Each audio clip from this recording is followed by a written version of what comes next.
So what if you could build a bank that literally lasts forever? Today, we're going to try and unpack the technical master plan for something called KISWARM. Now, this is a system that sounds like it's straight out of science fiction, but it's all grounded in some really serious engineering. It's a blueprint for a global financial institution run entirely by an AI swarm, with just one simple goal: to be eternal. And look, that's not me summing it up. This is the direct mission statement pulled right from the KISWARM master plan, an uncompromisable, perpetual, and self-sustaining financial institution. I mean, that is an unbelievably bold claim, and it immediately makes you ask one huge question. Exactly. How could anyone even begin to build something like that? Well, that's what this is all about. We're going to open the box on KISWARM, look at all the key layers of tech that make this crazy idea tick, and we're going to start from the outside and work our way in. First things first, security, right? If you're going to be an eternal bank, you have to be completely unbreachable. KISWARM's whole approach is to build this multi-layered fortress, and it's not just designed to handle the threats we have today, but the ones that are coming tomorrow too. The thinking here is just incredibly forward-looking. Most security systems use encryption that's strong right now, but KISWARM is built from the ground up with quantum-resistant cryptography. It's already preparing for a future where quantum computers could just shatter all of our current encryption standards. It's like building a shield for a weapon that doesn't even exist yet. So, inside that quantum-proof shell, the whole system runs on this guilty until proven innocent model. It's called zero trust, and it means absolutely nothing and no one is trusted by default. Not even the system's own internal parts. Every single request, every little interaction has to be rigorously verified every single time.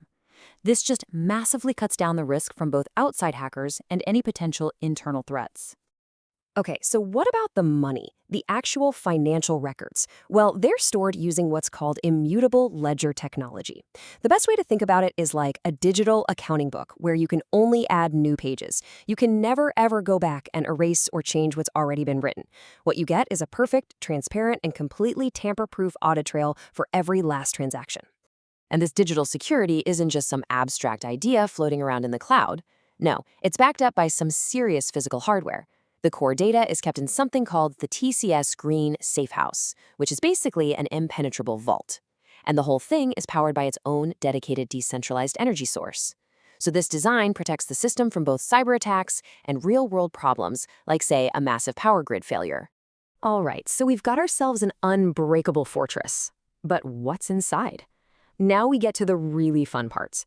We move to the engine of KISWARM, a powerful and incredibly intelligent AI swarm.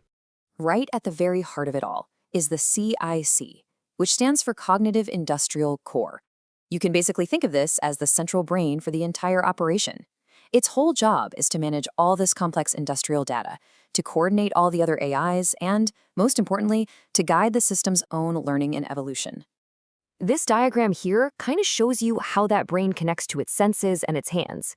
The CIEC core doesn't do all the work alone. It actually integrates with a whole team of specialized AI agents from a system called Hexstrike. Each one of these agents has a very specific job, and the CIEC is like the conductor of the orchestra, feeding them exactly the intelligence they need to do their thing. So the real magic here is how the CIC basically gives these agents superpowers. For instance, you have the bug bounty agent. It hunts for software flaws.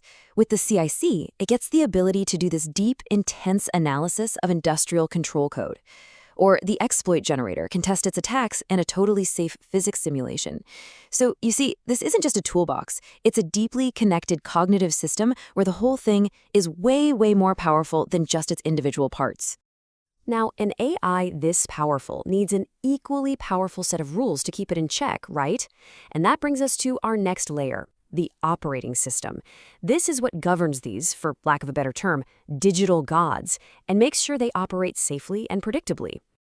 A huge piece of this governance puzzle is something called the digital twin physics engine. Honestly, the best way to think about this is like a hyper-realistic flight simulator. Before the AI can try out any new, maybe risky idea in the real world, it first has to test it to exhaustion in this perfect digital copy. This lets the system innovate and evolve without any danger of, causing some real-world catastrophe. And any change, or what they call a mutation to the AI's core behavior, has to go through this incredibly tough approval process. It's a whole pipeline. First, a change gets proposed. Then it's tested in that digital twin simulator we just talked about. After that, it gets hammered with massive stress tests. And then, and this is so crucial, the very final step is a human approval gate. There is always a person in the loop before any fundamental change can go live. So does all this governance actually work? Well, the data kind of speaks for itself. This chart shows the impact right after a major system upgrade. Just look at governance adherence. It jumps from 75% all the way to 99%. Operational resilience goes from 70% up to 98%. I mean, these aren't small tweaks. This is a huge leap. And it shows a system that's learning to follow its own rules almost perfectly. Okay, and now we get to maybe the wildest concept in this entire system, the swarm immortality kernel. This is the mechanism that makes these AI entities basically undestroyable. It separates an AI's identity, its digital soul, if you will, from its physical hardware. So if a server rack melts down, that soul can be perfectly reconstructed on new hardware, making sure the AI just keeps on living and learning. So let's recap. We have a secure, intelligent, self-governing, and basically immortal system. But how does this self-contained universe actually connect with the real world? Well, that's our final layer, the interface. Now, you might think deploying something this complex would take an army of experts months and months to set up.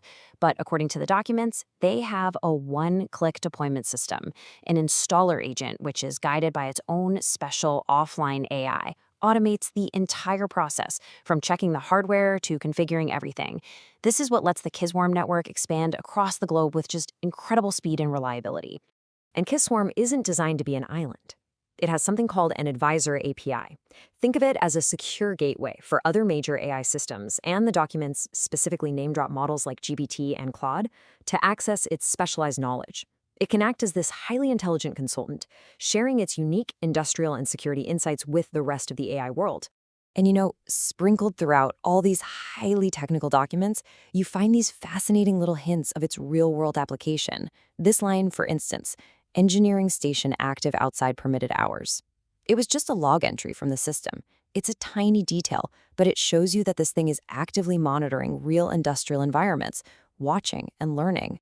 So let's just put all the pieces together. You've got a secure, self-governing, immortal AI that can deploy itself anywhere in the world and act as an advisor to other major AI systems. What we're talking about here isn't just a new kind of bank. It's a completely new kind of entity, which leaves us with the only question that really matters. What happens next?